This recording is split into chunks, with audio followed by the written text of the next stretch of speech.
ونستغفر ونعوذ بالله من شرور أنفسنا ومن سيئات أعمالنا من يهده الله فلا مضل له ومن يضلل فلا هادي له وأشهد أن لا إله إلا الله وأشهد أن محمدا عبده ورسوله أما بعد فإن خير الحديث كتاب الله وخير الهدي هدي محمد صلى الله عليه وسلم وشر الأمور محدثاتها وكل محدثة بدعة وكل بدعة ضلالة وكل ضلالة في النار. أعوذ بالله من الشيطان الرجيم. بسم الله الرحمن الرحيم. يا أيها النبي قل لأزواجك وبناتك ونساء المؤمنين يدنين عليهن من جلابيبهن. محترم اساتذہ کرام، مہمانان اعظام اور میرے پیارے ساتھی، آج کے اس سالانہ انجمن میں میری تقریر کا عنوان ہے آؤ پردہ کریں۔ عورت کی حمیت کا نگہبان ہے پردہ، عورت کی حمیت کا نگہبان ہے پردہ، اخلاق کے معیار کا پہچان ہے پردہ، اخلاق کے معیار کا پہچان ہے پردہ۔ محترم سامعین و سامعات، نبی صلی اللہ علیہ وسلم کی بعثت سے پہلے جبکہ انسانیت دم توڑ رہی تھی، فحاشی، بے حیائی عروج پر تھی، پردے کا ماحول بالکل ختم ہوتے جا رہا تھا، بے حیائی اور بے پردگی اس حد تک بڑھتی جا رہی تھی کہ عورتیں بے شرمی کے ساتھ اور بے پردہ ہو کر گلی کوچے میں گھوما کرتی تھی، انہیں کوئی روکنے والا نہیں تھا۔ اسلام نے اسی بے حیائی پر سختی سے روک لگائی، عورتوں کو مردوں کے ساتھ میل جول سے منع کیا، گھر کی چہار دیواری میں رہنے کی ہدایت دی، خوشبو لگا کر اور بجنے والے زیور پہن کر باہر نکلنے سے منع کیا۔ اسلام کی ان تعلیمات پر صحابیات پوری طرح عمل کرتی تھی، وہ ڈھیلے ڈھالے برقع پہننا پسند کرتی تھی۔ صحابیات ایسے برقع پہنتی جس سے پورے بدن ڈھک جاتے اور عورت کی شرافت بھی ظاہر ہوتی۔ لیکن آج کے دور کا بہت بڑا المیہ یہ ہے کہ آج ہماری مارکیٹ میں ایسے رنگ برنگے برقعے آ گئے ہیں جن سے برقعے کا مقصد ہی پورا نہیں ہوتا۔ آج ہماری خواتین کا برقع اتنا باریک ہے کہ اندر تک کے لباس نظر آتا ہے، برقع اتنا تنگ رہتا ہے جس سے جسم کے اعضاء ظاہر ہوتے ہیں۔ محترم سامعین و سامعات، ہم ذرا سوچیں کہ جب اسلام نے زیور کی آواز تک کو زینت کا اظہار قرار دیتے ہوئے پہن کر باہر نکلنے سے منع کر دیا، تو بتاؤ ڈیزائن والے اور رنگ برنگے برقعے پہن کر باہر نکلنا کیسے جائز ہو سکتا ہے؟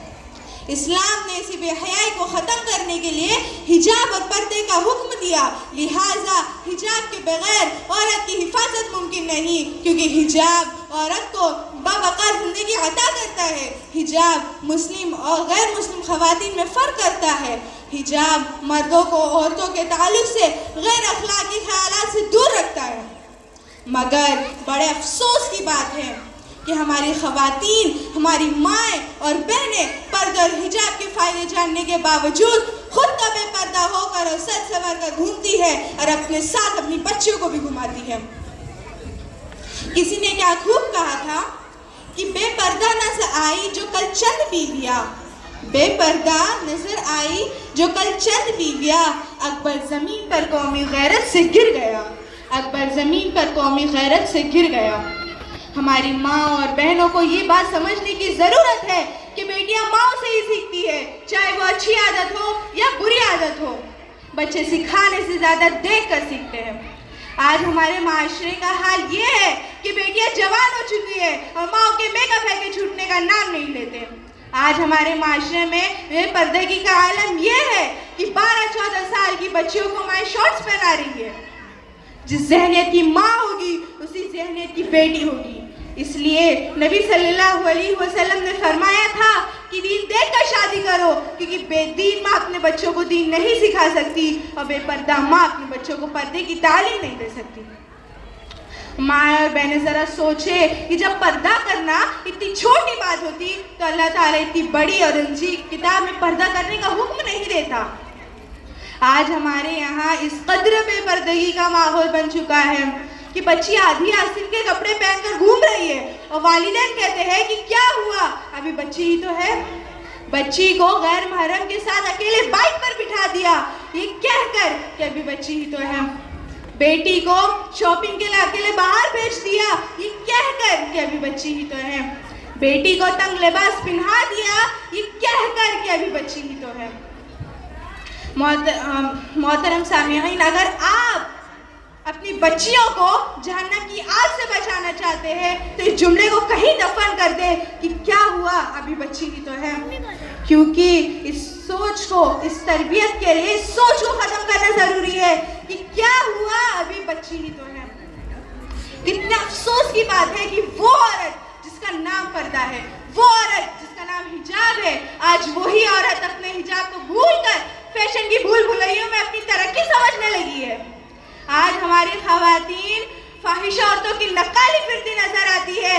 کیا ان کے سامنے عائشہ رضی اللہ عنہا کی سیرت موجود نہیں ہے؟ آج ہماری خواتین مغربی عورتوں کے لباس اپناتی ہے، کیا ان کے سامنے نبی صلی اللہ علیہ وسلم کی بیٹی فاطمہ الزہرا کی سیرت موجود نہیں ہے؟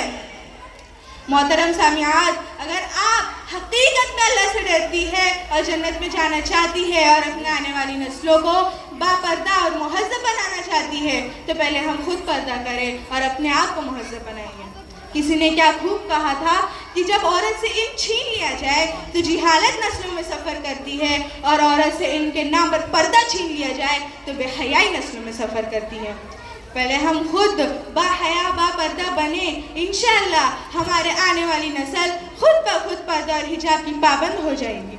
میں اپنی تقریر کو اس شعر کے ساتھ ختم کرتی ہوں کہ پوچھا جو ان سے آپ کا پردہ وہ کیا ہوا، پوچھا جو ان سے آپ کا پردہ وہ کیا ہوا، کہنے لگی کہ عقل پہ مردوں کے پڑ گیا، کہنے لگی کہ